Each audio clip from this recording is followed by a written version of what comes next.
There were plenty of storylines individually yesterday, but the biggest one is where we have to go. And Luis Gil, just sensational. A career-high 14 strikeouts as we take a look at the pitch mix. It was the four-seam fastball exactly 50% of the time. It was the changeup about a third of the time.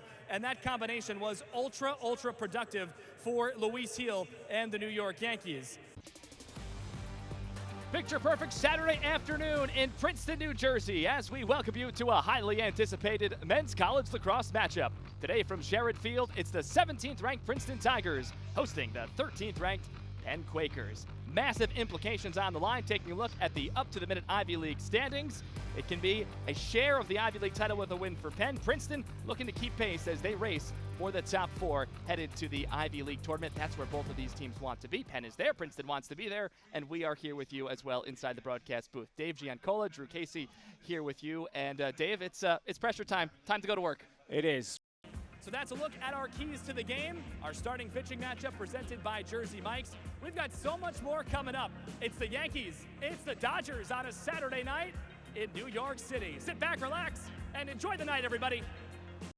With Tobin Anderson and Coach, I'm sure the final few minutes, maybe not the way you wanted to finish, but a gritty win to advance. What can you say about your team? We do some amazing things down the stretch, some things I've never seen before at all. We almost, once again made some plays that got us in trouble, but we found a way to get a win. That's all. This time of year, survive in advance, get us to tomorrow. It's great to get a win, but man, we did some crazy stuff.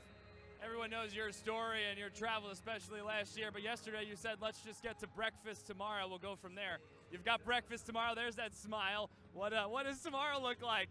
I don't just have breakfast and get ready for a really good Fairfield team tomorrow night, But at least we're staying, we're not going home right now, so happy for our guys. They gutted it out. Great win for us, and we'll get ready for tomorrow. Tobin, congrats. We'll see you tomorrow. Thanks a lot. Appreciate it. That's the most defensive run saved of a left fielder in all of baseball. So certainly somebody, Lacey, that the Yankees are going to want to look at tonight and over the course of this whole weekend. All right, up next, Drew, let's hear your Jersey Mike's pitching matchup for Game 1 versus the Tigers. This is a good one as well. The Yankees are going to give the ball on a Friday for the second time this season at home. Remember, he started the home opener. It is Marcus Stroman's turn through the rotation, and we will get a chance to see Stroman not once, but twice on this homestand if the schedule stays as is.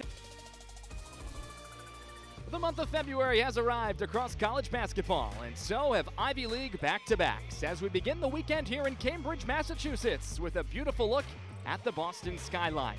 Tonight, it's the Harvard Crimson and the Columbia Lions doing battle from Levites Pavilion. We welcome you courtside. Alongside Donnie Guarinoni, I'm Drew Casey. And Donnie, these are two massive matchups for these two teams who check in 1-3 in the league through the first four. Yeah, no question. Fast forward a little bit to the season that's upcoming. We know the America East schedule. You know all those squads. You'll play them twice. But non-conference wise, is there anything you've got circled? I think I might know the answer to this question. Yeah, we have obviously two amazing opportunities, two great games. With Notre Dame coming here, that's huge, and then Miami with the run that they had last year. So it's really exciting. It is a little nerve-wracking, but it's something that we're all looking forward to a lot. And finally, let's talk a little bit about your academic pursuits in the classroom, but maybe not the classroom in the traditional sense, because you are majoring in interior design, and you've had some really cool opportunities with that. Yeah, so it's a little bit different. My schedule's a little different than some of the other people on my team. He set a Yankees franchise record for rookies strikeouts in a single game, and he surpassed Orlando Hernandez, El Duque, member of 3 championship teams with the New York Yankees from 1998 to 2000, and he was here yesterday. He threw out the ceremonial first pitch. How about that for Luis Gil? And El Duque sees his record broken over the course of that performance. So that is the big-time story from yesterday. Luis Gil and the Yankees pick up another win, and strong starting pitching. And the rest of the bullpen as well kept the White Sox at just 1 total run for 9 innings. Back here in Atlantic City Boardwalk, it's a 2-point game as we play through the second half. Iona now up by 2. I've been checking in on the huddles during the last few timeouts, and both teams, as you would suspect, we've seen a string of runs in this second half to this point, very upbeat. Some of the messaging, you've got to do hard things. That's Tobin Anderson. On the other side from Manhattan, John Gallagher. Anything is possible if you just have life. And heading into that timeout after that ferocious slam, Gallagher was pumping up this Manhattan crowd here late night inside Boardwalk Hall. Guys, we are joined by a member of the Tigers in Kari Buonanno. Yes. Amidst her Tigers behind her celebrating. We'll ask the question a couple of times if you can't hear us, Kari. Yeah, no, I can hear you. But a solid game here today. You guys win big over Columbia. Yes. It must feel pretty good to bounce back after Wednesday. Definitely. We needed a bounce back. We needed some momentum. But Drew, can you tell us who are the key players to watch during this show-stopping series? Yeah, there's a lot of choices, and we're only going to pick one from both teams. Otherwise, we'd be delayed here tonight. So let's start with Los Angeles, and we're watching Freddie Freeman, who is now in his 3rd year with the LA Dodgers. He's been swinging a hot bat as of late. Back here with you in Cambridge, Massachusetts. As we approach the holiday season, we've got non-conference basketball. We're at the half. It's Ivy League v. Patriot League, and Harvard leads Holy Cross by a score of 42-32. We check back inside at Levites Pavilion alongside Donnie Guardoni. I'm Drew Casey. And Donnie, at first step, we were just looking at the numbers. Both of these teams really shooting the basketball exceptionally well. Yeah, no question. They're lighting it up right now from three, from the floor, from everything. It's a rainy Friday evening as we welcome you to North Andover, Massachusetts for America East Lacrosse here on NESN Plus. As tonight, it's the Merrimack College Warriors playing host to the UMass Lowell Riverhawks in a critical matchup in America East play. With that, we welcome you inside the broadcast position here at Duane Stadium, and alongside Tim Tully, I'm Drew Casey.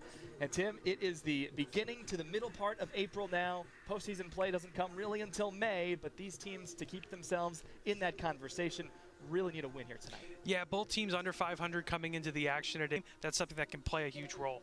We'll get to the opening face-off here coming up in just a moment. But let's talk about some of the leading scorers for these teams. Start with UMass Lowell and Garrett Murphy. Beating Babson 3-0 in the second game. We'll see the highlights from that matchup coming up in just a little bit. As we welcome you inside the broadcast booth alongside Kara Lentz. Drew Casey here with you. And Kara, we just mentioned it. This is the 3rd straight year these two teams have played. Is it Middlebury again, or could it be Johns Hopkins for the first time? It might be the 3rd straight year that they meet, but both of these teams look very, very different. Johns Hopkins has put together a much better amount. High intensity, high tempo. Can they match each other? And one thing both coaches said prior to this game is that these are two different teams. They've never been in the national championship game matching up against each other. So how did they get here as we take a look at the highlights from Friday afternoon?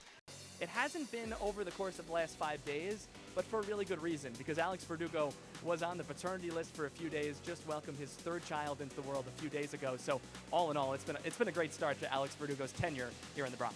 Absolutely. Well, we recently sat down with Verdugo and we talked about the 2024 season and a whole lot more. Take a look.